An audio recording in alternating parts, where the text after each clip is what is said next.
petits lapins, c'est Laurent Jacquet pour Laurent Jacquet Vidéo Show. J'espère que ça roule. Je te fais une petite vidéo, j'espère que tout va bien, etc. Attends, putain, ça caille, je suis dehors là. Ça caille. J'ai toujours mon petit café. Oh, ça fait du bien. Donc je te fais une petite vidéo parce que il n'y a pas longtemps, j'ai fait chez un client, chez des clients que j'apprécie beaucoup, qui ont fait faire leur cuisine par un cuisiniste, Schmitt, machin, on s'en fout, la marque on s'en fout. Bon, une cuisine normale, sympa. Et elle m'a appelé parce qu'elle sait que je fais des trucs un peu cool. Et elle m'a appelé en me disant: oui Lolo, tu veux pas essayer de nous faire une crédence, mais nous proposer quelque chose qui sort de l'ordinaire. Donc la crédence, tu sais, c'est la partie qui est contre le mur en retour du plan de travail. Donc tu as le plan de travail et la partie de c'est contre le mur tout de suite derrière. Le plan de travail, c'est la crédence. Donc souvent elle est carrelée, elle peut être en bois, en tout ce que tu veux. Donc moi pour cette crédence, je lui ai proposé quelque chose de super chouette parce qu'elle avait un plan de travail en stratifié chêne massif. En stratifié. Donc imitation chêne massif. De bonne qualité, ça avait l'air d'être de bonne qualité. Et ça faisait du coup vachement massif, ça faisait vachement matière, etc. Ça faisait brut. Donc j'ai réalisé ça avec de la feuille de pierre. La feuille de pierre, c'est un nouveau matériau que j'adore. C'est que c'est très beau. C'est massif, c'est pas vu, par contre ça douille un peu quand on veut de la bonne qualité, parce que c'est pareil, on le trouve à tous les prix, vous allez sur internet, il y a tous les prix. Enfin je trouve moi qu'il y a des grosses différences de qualité et de tenue dans le temps, etc. Donc bon, moi j'utilise une ou deux marques, je vous les expliquerai pareil dans la vidéo concernant ce sujet. Je te montre juste un petit peu à quoi ça ressemble, voilà. Donc tu vois, comme c'est beau. Donc ça c'est une tranche de cailloux, c'est de la pierre. L'énorme avantage c'est ça. Ça fait 2 mm. Donc ça déchire pas mal. J'aime bien, voilà, j'adore. Donc tu vois un petit peu, tu as ardoise, tu as tout plein de coloris. Bref, et donc j'ai fait cette feuille de pierre en crédence qui est magnifique, je te montrerai. Par contre, il faut taquiner, il faut avoir des outils, ça se coupe au diamant, si tu veux faire ça bien, etc. etc. Au-dessus de la feuille de pierre, parce que la feuille de pierre s'arrête comme ça, donc sur son mur, c'est déjà très beau. Mais au-dessus, je me suis dit, je lui ai proposé de faire un petit rappel en bois.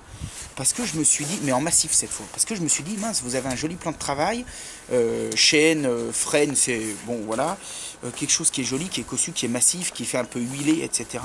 Et je lui dis, je pense que avec le sombre de cette feuille de pierre, d'un point de vue déco, par rapport à mes bases de déco que j'ai, je me suis dit, je pense que faire un retour, ça va tout déchirer.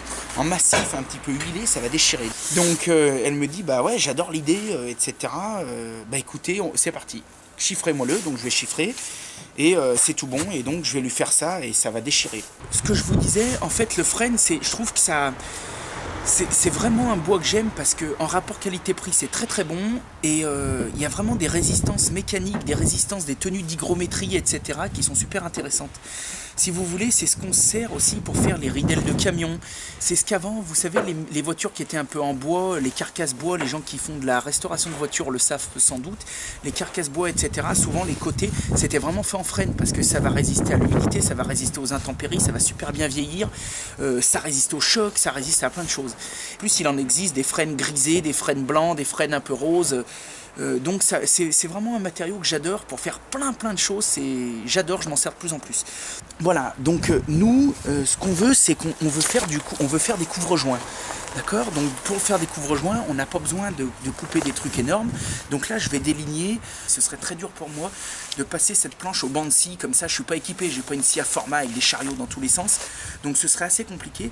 Donc c'est vrai que la meilleure solution vraiment que j'ai trouvée au quotidien depuis des années que je fais ça, c'est vraiment les rails. Le système de rails et de scie comme ça sur rail. Moi j'utilise Festool, il y a plein de marques, vous vous renseignez, mais de toute façon si vous voulez bricoler un petit peu, au bout d'un moment il faudra investir. Je vous conseille vraiment de mettre des ronds là, dans votre matos parce que c'est un réel plaisir de bosser et vous faites du super taf avec. Donc voilà, donc là moi, mon rail fait 3 mètres, donc je vais même pas aller tellement au bout de mon rail, je vais aller jusqu'à 2,80 m, je vais faire 2-3 lamelles et après crac je couperai dans l'autre sens et j'aurai mes lamelles.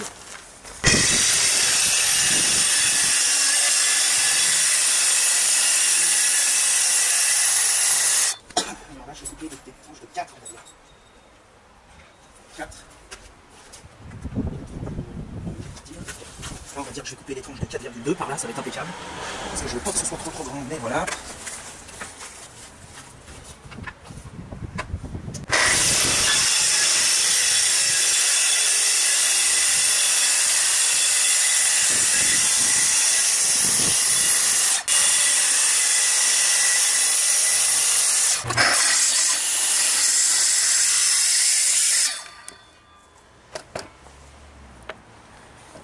Alors là, la qualité du bois, c'est extraordinaire. Bon, je range ça, je te reprends tout de suite. Bon, de retour, le frêne, je l'ai coupé, il est nickel. Tu vois un peu la qualité du bois, etc. Là, j'ai coupé ça donc avec la festool. Donc moi, ce qui m'intéresse maintenant, c'est de le refendre. Donc de le refendre, ça veut dire de le recouper en deux sur le sens de la longueur, comme ça. Et pour avoir deux couvre-joints. Donc on va essayer de le couper par le milieu. Donc une bouche à 32, je vais couper à 16. Par la 32. Je vais couper à 16. Comme ça, après, on va mettre un petit coup de ponçage de chaque côté ou de rabot d'égo pour essayer d'arriver aux alentours de 10-12. Allez, c'est parti.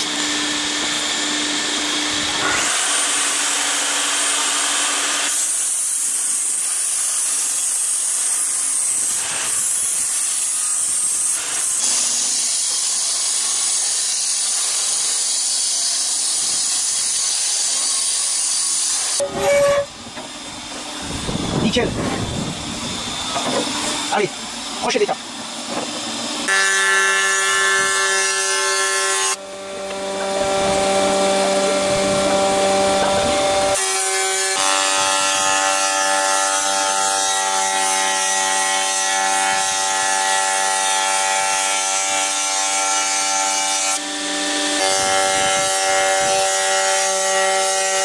Voilà.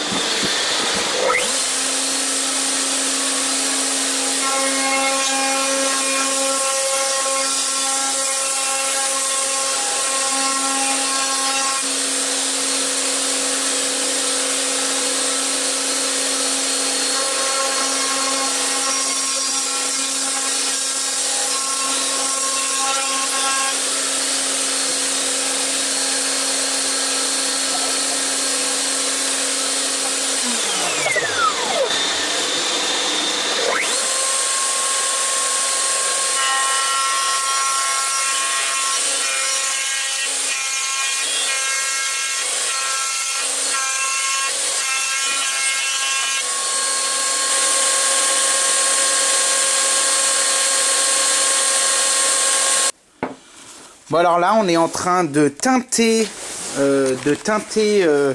j'ai confié cette tâche à Benoît, donc Benoît on est en train de huiler et de teinter donc justement les couvre-joints qu'on vient de faire avec amour qui sont franchement nickel.